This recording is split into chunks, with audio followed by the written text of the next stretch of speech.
Lah kira-kira pelantikannya Rasul yang paling mulia, pelantikannya Rasul yang paling utama, pelantikannya Rasul yang paling akhir, setelah beliau tidak ada Rasul lagi. Kira-kira sama Allah udah diumumkan belum? Sudah diumumkan jauh hari. Kira-kira sama Allah sudah disiapkan pestanya enggak? Disiapkan pesta yang luar biasa, pesta langit, malaikat ya, semua berpesta, pesta yang diketahui hanya oleh orang-orang yang tahu, yang dipahami oleh orang-orang yang paham. Makanya prosesi lahirnya Nabi Muhammad SAW itu penuh dengan sukacita. Diriwayatkan Sayyidatuna Maryam alaihissalam dan juga istrinya Fir'aun, ya, itu dua-dua datang, rohnya datang. Ikut apa? Ikut menemani ibunya Nabi Muhammad sallallahu alaihi wasallam ketika lahirnya Nabi Muhammad sallallahu alaihi wasallam. Nah, Nabi sebagaimana disebutkan dalam hadis, anan nabi wa adamun jadilun fi tinatih, aku sudah jadi nabi, Adam masih berupa adonan tanah. Artinya belum ada yang namanya manusia, karena manusia itu kesatuan antara roh dan jasad. Kalau cuman roh namanya roh, kalau cuman jasad namanya mayat, ya namanya mayat. Kalau jasad ada rohnya namanya manusia. Nah, ketika Nabi Adam alaihissalam masih berupa adonan tanah, artinya apa? Rohnya belum ditiupkan, rohnya belum dimasukkan ke dalam jasad Nabi Adam alaihissalam. Artinya apa? Belum ada manusia. Rasul telah bersabda SAW, anan nabi wa adamun jadilun fi tinatih, aku sudah jadi nabi, Adam masih berupa adonan tanah. Ikhwani rahimakumullah. Terus lahir Nabi Muhammad SAW. Saat lahir ayahnya sudah meninggal.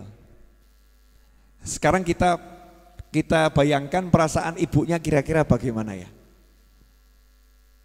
Ketika hamil terus suaminya pergi, ya suaminya pergi untuk berdagang kurma ke Madinah. Yang pulang itu bukan jasadnya, tapi yang pulang hanya beritanya, suamimu meninggal dan dimakamkan di Madinah. Bayangkan bu wanita hamil anak pertama, senang-senangnya manten baru, ya temanten baru. Kemudian suaminya pergi untuk apa? Cari nafkah. Pergi untuk cari nafkah. Ditunggu di rumah. Berita yang datang bukan berita pulangnya suami bawa keuntungan, tapi yang datang adalah berita wafatnya kekasih tercinta, yaitu Sayyidina Abdullah, ayah Nabi Muhammad sallallahu alaihi wasallam.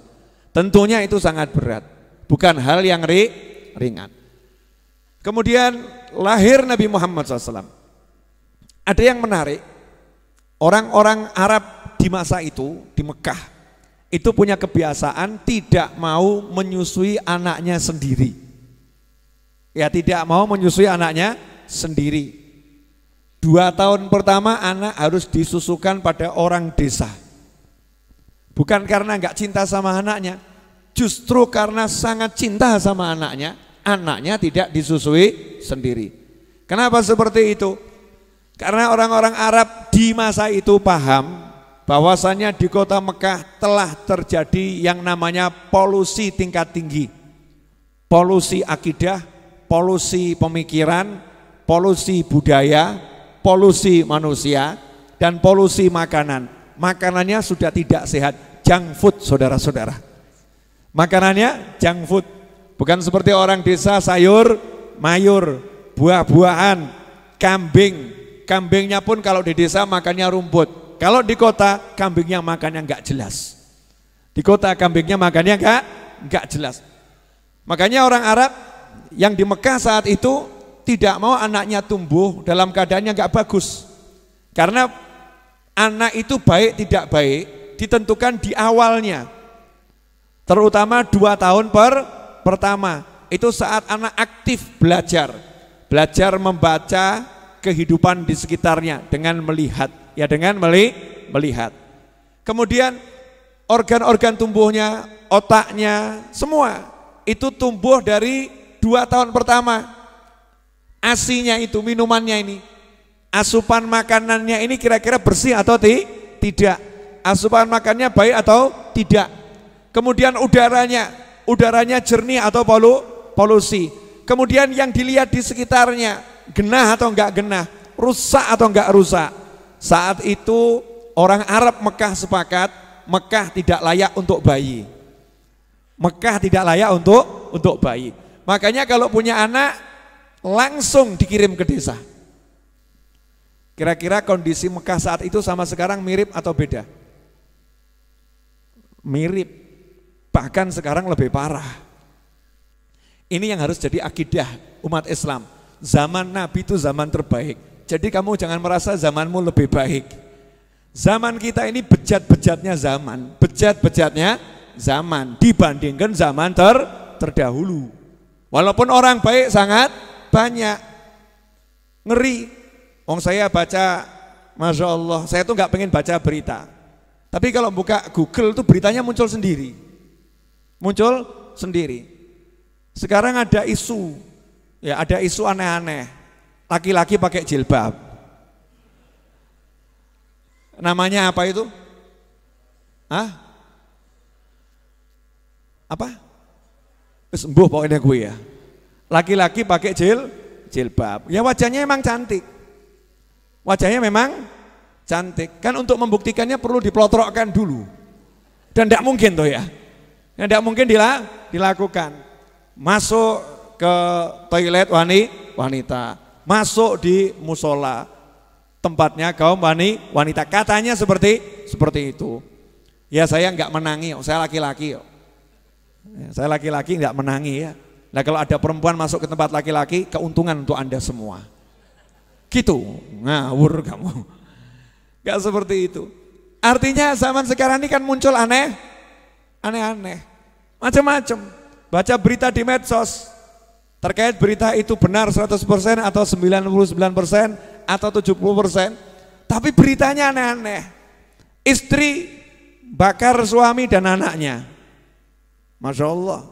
Ya ketangkap sama Pak polisi. Ya, ketemu itu, terbukti akhirnya. Diobong dia, dibunuh. Istri bunuh suami. Caranya macam-macam. Di berita zaman sekarang. Tapi zaman sekarang ini bejatnya luar biasa. Nah kira-kira anak kita hidup di zaman sekarang ini aman atau ngeri? Jujur mawon, aman atau ngeri? Ngeri, benar-benar ngeri. Karena dunia itu sekarang di genggaman. Di genggaman. Lihat YouTube, lihat internet, kelihatan semuanya. Makanya kalau kita nggak membentengi anak-anak kita dan keluarga kita dengan benteng yang benar, wassalam, selesai. Ya selesai. Ikhwani rahimakumullah. Dulu belum ada YouTube. Dulu belum ada Instagram. Dulu belum ada WhatsApp. Dulu belum ada internet, bahkan belum ada handphone. Orang Arab Mekah sudah khawatir sama anak-anaknya. Sekarang itu orang Arab Mekah belum dapat Nabi Muhammad SAW ya. Belum ada Islam. Sudah khawatir anaknya rusak. Khawatir anaknya nggak sehat, khawatir anaknya terkena ideologi yang nggak benar, khawatir anaknya kena budaya yang nggak beres, maka dititipkan anaknya di desa, minimal 2 tahun. Kenapa dititipkan di desa? Orang desa nggak didatangi sama orang-orang kota, sebab kota Mekah itu pusat perdagangan. Semua orang dari berbagai bangsa kumpul di situ. Orang desa masih asli, makanannya masih asli, minumannya masih susu segar, kambingnya juga normal, makannya rumput dan makan hijau-hijauan. Bahasanya masih asli, bahasa daerah Arab asli, belum kecampuran bahasa macam-macam. Kalau kita seperti yang saya jelaskan, bahasa kita ini Indonesia udah nggak jelas kan? Masa, hey bro, ini apa ada dalam bahasa Indonesia? Enggak ada. Ya, hai bro enggak ada. Gimana mas bro? Ini udah bahasa Indonesia yang kecampur macam-macam. Bahasa Jawa, Masya Allah. Jawa kita ini kromo inggil sama ngoko kelas berat campur jadi satu. Monggo dilek. Masya Allah. Ya, monggo dilek. Ali, duduk. Ya, nis, kasihkan dulu. Monggo dilek. Ya, monggo dilek. Ini kira-kira bahasa bagus atau bahasa kurang bagus? Bagus. Bahasa hati. Tapi salah pengucapan. Maksudnya akrab. Tapi jadinya kasar. Menurut kaidah bahasa Jawa, remuk, rusak. Remuk atau rusak. Orang dulu hidup zaman sekarang mumet. Iki ngomong apa iki? Ya, ini ngomong apa? Baru lihat suami istri aja bingung orang dulu kok. Zaman dulu nggak ada istri ngomong ke suami bahasa kasar, nggak ada. Monggo diunjuk Kang Mas. Dulu saiki ombenen. Betul lah betul. Betul lah betul. Rusak bahasanya. Nah, kita harus cari desa yang masih rodok asli. Masih rodok asli, ya rodok angel ya. Agak asli. Kalau orang Jawa pengen bahasa Jawanya tetap Jawa tenan, anaknya dititipkan ke sana. Tapi apa kita mau? Emoh. Gak rela. Nah, orang Arab nih saking sayang sama anaknya dititipkan ke desa. Biar apa? Budayanya nggak rusak, ideologinya nggak rusak, bahasanya nggak rusak, tubuhnya juga tidak rusak. Dan itu membuktikan bahwasannya Nabi kita Muhammad SAW tumbuh dengan tubuh yang baik, tumbuh di lingkungan yang bersih, tumbuh dengan bahasa yang original, bahasa yang asli, tumbuh dengan tingkat pemikiran yang matang. Kenapa? Karena di desa kehidupannya keras, ya, gembala kambing. Gembala kambing. Di situ ada pelajaran. Kalau kita memang pengen anak kita jadi orang besar, ya kita harus ngumpulkan anak kita dengan orang-orang asli itu yang masih original biar belajar. Bu, kalau anak ibu dijadikan tukang parkir rela enggak, Bu? Enggak. Betul ya? Kalau anak ibu dititipkan ke tempatnya Pak Yai, ternyata sama Pak Yainya suruh ngosek WC. Enggak diajari baca, tulis, ngaji, tidak. Sama Pak Yai suruh ngosek WC. Untuk yang enggak paham bahasa Jawa, ngosek WC itu membersihkan toilet. Tapi enggak enak ya, ngosek WC itu enak. Membersihkan toilet, enak atau enggak enak? Kurang. Ngosek WC itu ada rasanya. Membersihkan toilet terlampau lembut. Ngosek WC, nanya apa? Kira-kira sedikit protes atau lega? Lanjutkan nak, ngosek WC terus. Atau kita ngomong sama Pak Yai, ngomong sama Habibnya, Bib, saya jauh-jauh titipkan anak saya ke sini biar belajar, bukan untuk ngosek WC. Di rumah saja tidak saya izinkan ngosek WC. Kenapa sampai di sini suruh ngosek WC? Gak rela. Tapi Nabi Muhammad SAW oleh Halimatus Sa'diyah radhiyallahu taala anha dikasih kerjaan dari kecil. Apa kerjaannya? Jaga kambing. Angon wedus. Ya, angon wedus. Bahasa Indonesianya angon wedus itu apa? Gembala kambing, mengembalakan kambing. Dibawa ke sana kambingnya, makan kambingnya, ya siapkan minum kambingnya. Pokoknya kambing betul-betul disenangkan. Itu di zaman Nabi masih kecil. Kira-kira pelajaran seperti ini penting atau enggak penting nih? Penting atau enggak penting? Penting ya. Nah, kita harus tahu apa hikmahnya. Kenapa Nabi Muhammad SAW waktu kecil dikasih kerjaan gembala kambing? Ternyata dari kecil Nabi kita sudah belajar mandiri, diajari ilmu dagang, ilmu bisnis paling simpel yang bisa dilakukan oleh semua orang. Dilatih minimal kamu kalau angon wedhus dapat duit gitu loh ya. Minimal itu, angon wedhus dapat duit, gembala kambing dapat duit. Minimal kamu sebagai orang Arab itu hidupnya ternak kambing. Kalau kamu bisa gembala kambing, kamu bisa hidup. Dikasih bekal itu. Ini Nabi loh, ini Rasul. Allah Ta'ala didiknya biar punya bekal ilmu duniawi, ya ilmu duniawi untuk bekal hidupnya. Makanya jangan kita sebagai muslim mengatakan yang penting ngaji, yang penting ngaji, yang penting ngaji, yang penting ngaji, yang penting cari ilmu, yang penting cari ilmu, yang penting cari ilmu, seakan-akan cari nafkah itu enggak penting. Salah. Dari kecil Nabi Muhammad SAW sudah dididik gimana caranya untuk bertahan hidup. Untuk bertahan hidup, kamu harus bisa gembala kambing. Nah, dalam pekerjaan gembala kambing itu ada hikmah yang luar biasa. Apa hikmahnya? Ngurusi kambing itu enggak gampang. Ngurusi kambing itu enggak gampang, butuh kesabaran. Kalau bahasa modernnya apa itu ya? Ngajari jadi pemimpin tuh trainingnya namanya apa itu? Apa? Leader, udah salah aku. Leadership, ya leadership sekarang itu kan paling ikut seminar 1 hari atau sekian jam ya. Kanjeng Nabi Muhammad SAW bukan ikut seminar praktek leadership.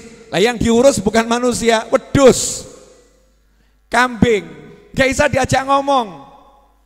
Bisa ngomong sama kambing? Mbak, nggak bisa. Nggak bisa, nggak paham. Kambing yang nggak paham, kitanya nggak paham.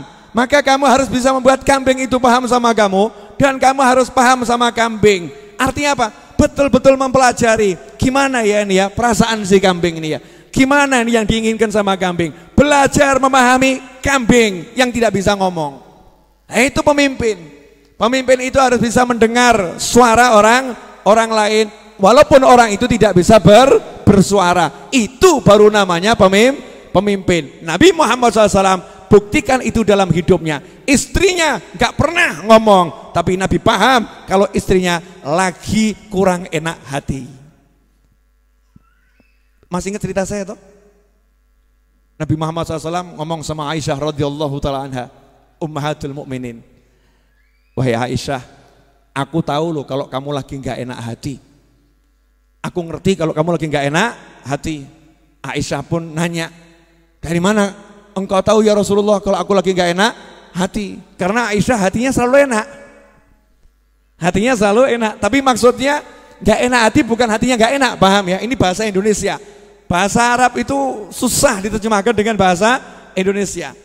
Hatinya selalu enak, sikapnya baik, tapi ada perubahan hati. Rasul paham kalau hati istrinya lagi berubah. Nanyalah Aisyah radhiyallahu anha kepada Nabi Muhammad SAW, dari mana engkau tahu ya Rasulullah kalau hatiku lagi berubah? Jawabannya sederhana, dari doamu. Doa yang mana? Kamu kalau lagi hatimu berubah, doamu itu selalu nyebut nabi-nabi yang lain. Ya Allah Tuhannya Nabi Musa, ya Allah Tuhannya Nabi Isa, ya Allah Tuhannya Nabi Nuh. Kamu gak pernah bilang ya Allah Tuhannya Muhammad. Kamu sebut aku, saya enggak kamu sebut. Masya Allah. Nabi Muhammad SAW sampai yang samar, ya samar atau enggak samar ini? Sama seperti kalau kita nyindir misal nama apa namanya seperti di sampingnya ada orang kaya, sampingnya orang kaya, kita lagi butuh dana, doanya Allahumma mudah-mudahan ada orang kaya yang sadar ya Allah. Nah, itu cetoh itu doa modus minta sumbangan. Nah, itu doa modus minta sumbangan. Ini enggak betul-betul khusyuk. Allahumma rabban Nuh, ya Allah Tuhannya Nuh, ya Allah Tuhannya Musa, ya Allah Tuhannya Isa. Khusyuk, nggak ada niatan nyindir, nggak ada.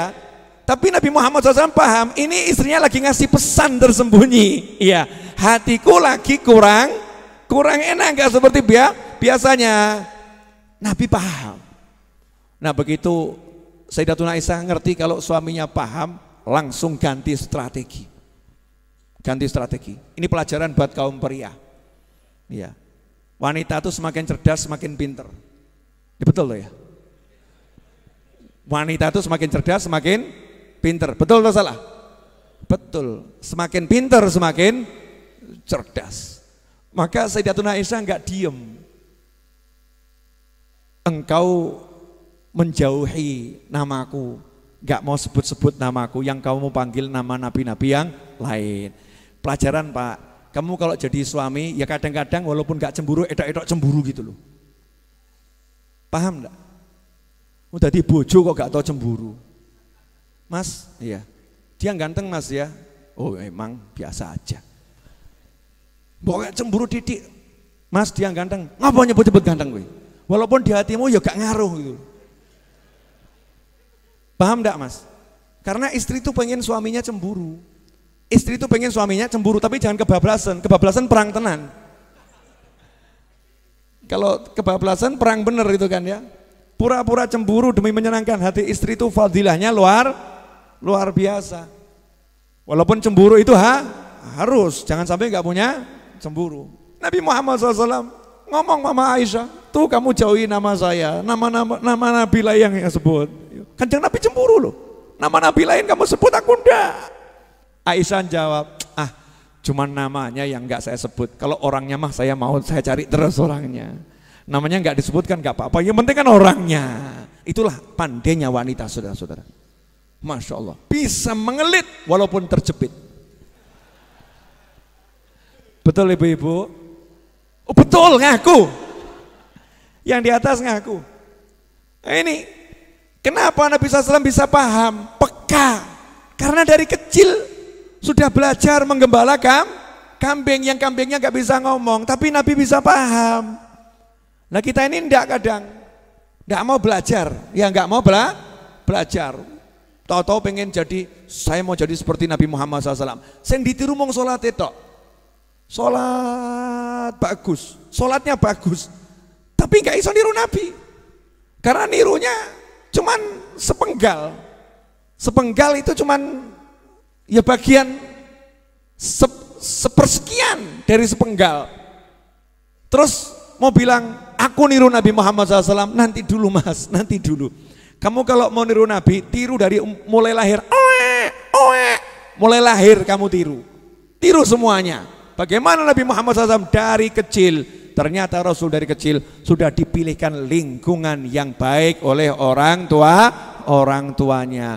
Maka kamu jangan sekali-kali menganggap orang tua Nabi gak punya perhatian pada anaknya, gak mudeng anaknya. Ini orang tua yang luar biasa. Tuh menggembala kambing hikmahnya banyak. Subhanallah. Setelah itu ibunya meninggal, yang kemarin udah kita bahas ya. Ibunya meninggal. Kita sekarang ambil dari sisi Nabi Muhammad SAW. Anak kecil lahir gak punya ayah, ketika dikembalikan sama ibu susunya, gak lama ibunya juga meninggal. Hatinya hancur enggak ini? Hancur.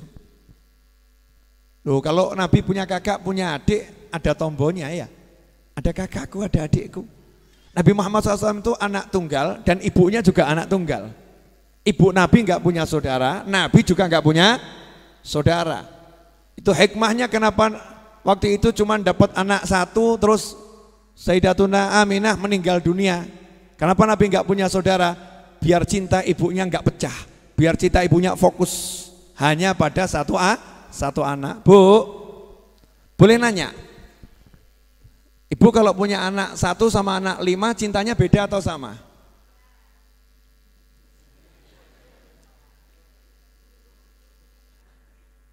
Saya yakin ibu mencintai kelima anak ibu, betul? Tapi kalau ibu punya satu anak, cintanya ibu yang punya satu anak sama cintanya ibu yang punya 5 anak, rasa cintanya ke anak besar mana?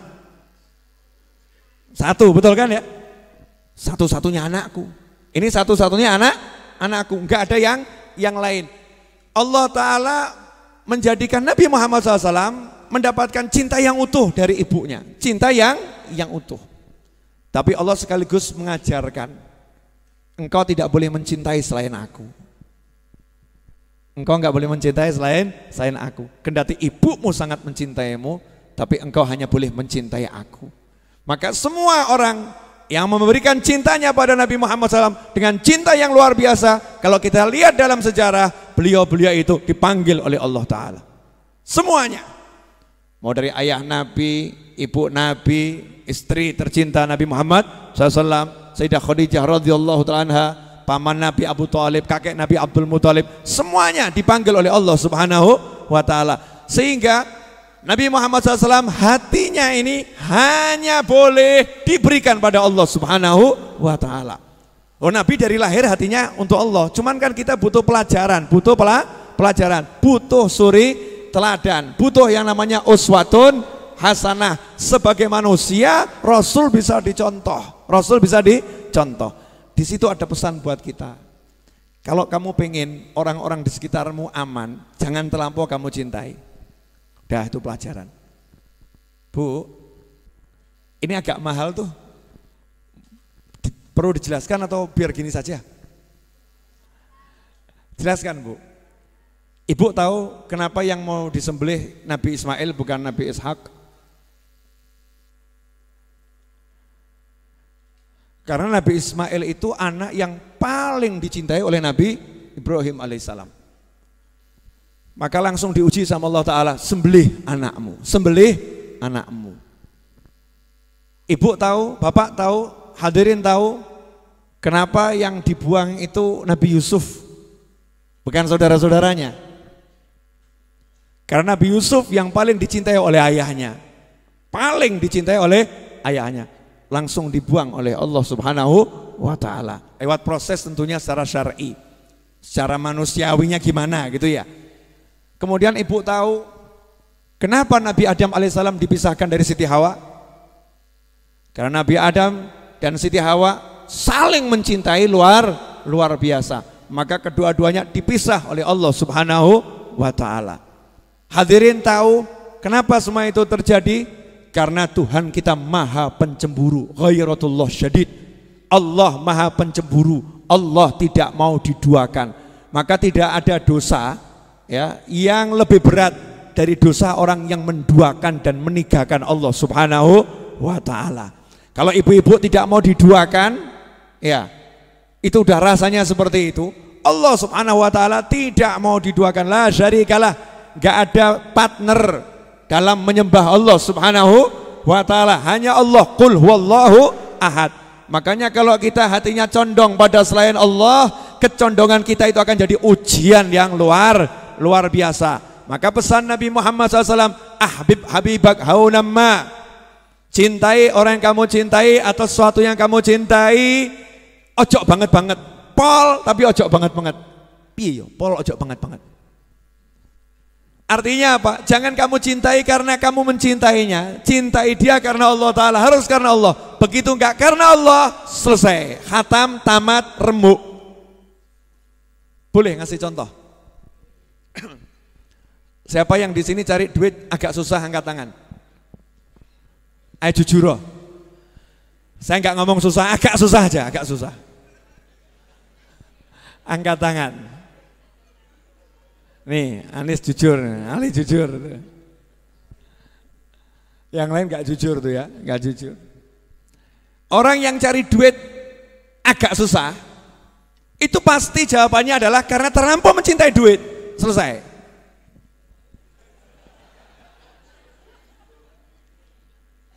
Orang yang cari pangkat susah, jawabannya terlampau mencintai pangkat. Orang yang cari istri susah, karena terlampau mencintai wanita, jadi gak dirabi-rabi. Oh masuk Bung, masuk. Oh ini yang bicara berpengalaman kok. Jadi yang sambat-sambat sama Habib Novel dan Habib-Habib yang lain dan kiai-kiai yang lain, kenapa Habib bisa cari duit susah? Jawabannya karena kamu terlampau mencintai duit. Kalau kamu pengen cari duit gampang, jangan cintai duit. Maksudnya jangan cintai gimana? Buang gak masalah, gak cinta. Jadi kalau pengen istrimu gak hilang, siap membuang. Maksudnya coba buang, ngawur kamu. Jangan salah tafsir, artinya itu enteng gitu loh, paham ya? Ya kalau kamu takut kehilangan, akan hilang.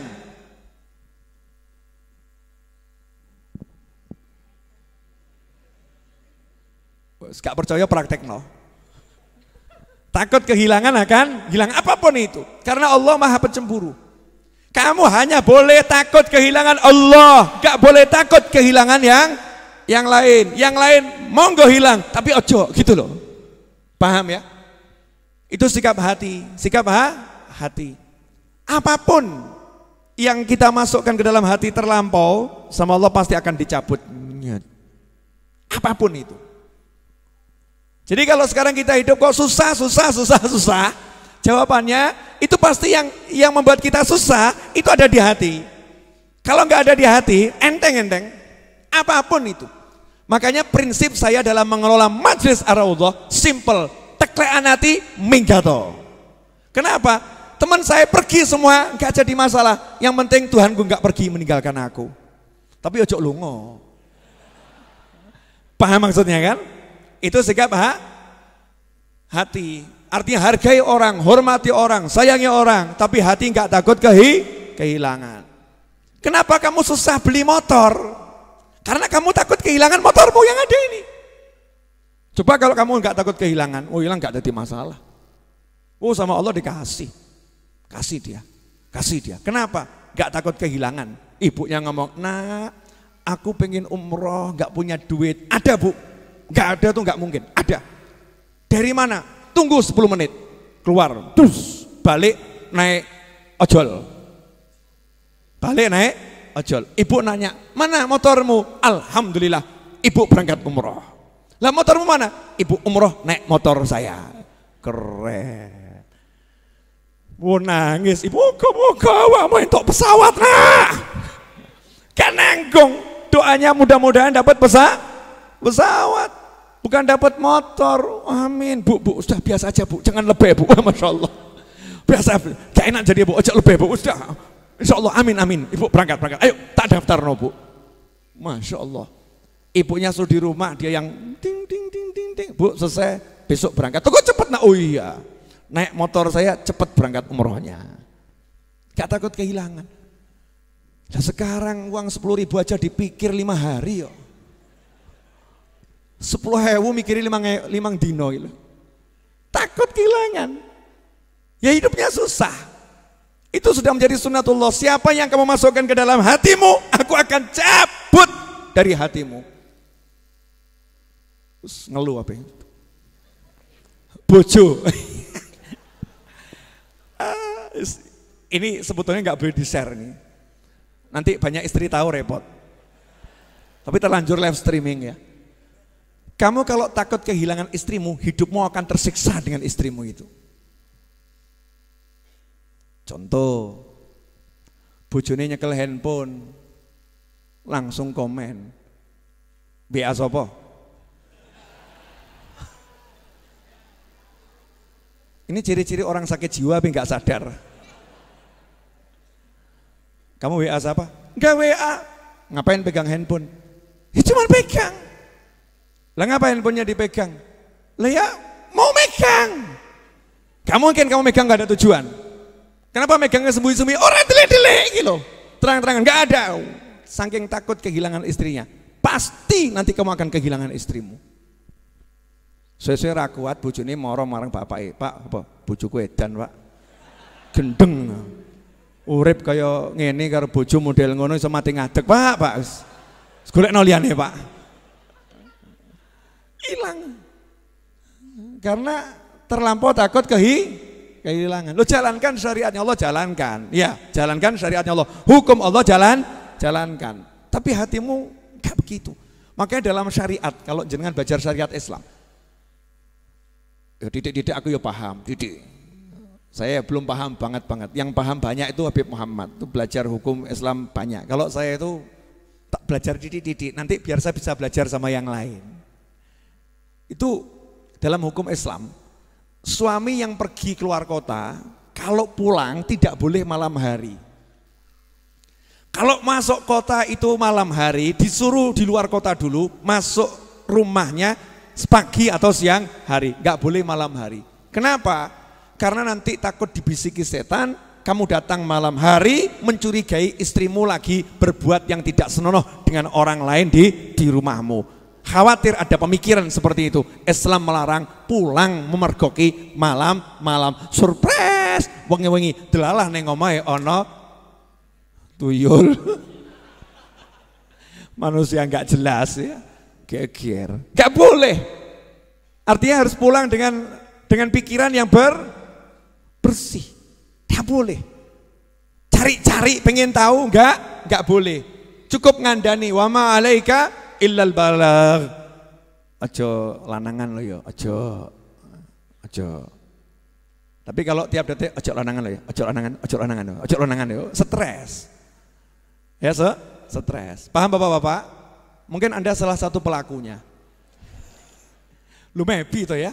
Anda itu kan bisa yang di sini, bisa yang di rumah atau di alam gaib, wallahu a'lam. Loh ini kan yang hadir bisa manusia, bisa jin, bisa setengah manusia, setengah jin. Setengah manusia, setengah jin. Mungkin ada jin yang kemanusiaan, ada manusia yang kejinan. Wallahu a'lam. Ikhwani rahimakumullah. Boleh dilanjut? Jadi kalau kita perhatikan, semua yang dekat dengan Nabi Muhammad SAW itu diambil oleh Allah Subhanahu wa Ta'ala. Pelajarannya apa? Biar Nabi hanya fokus kepada Allah Subhanahu wa Ta'ala.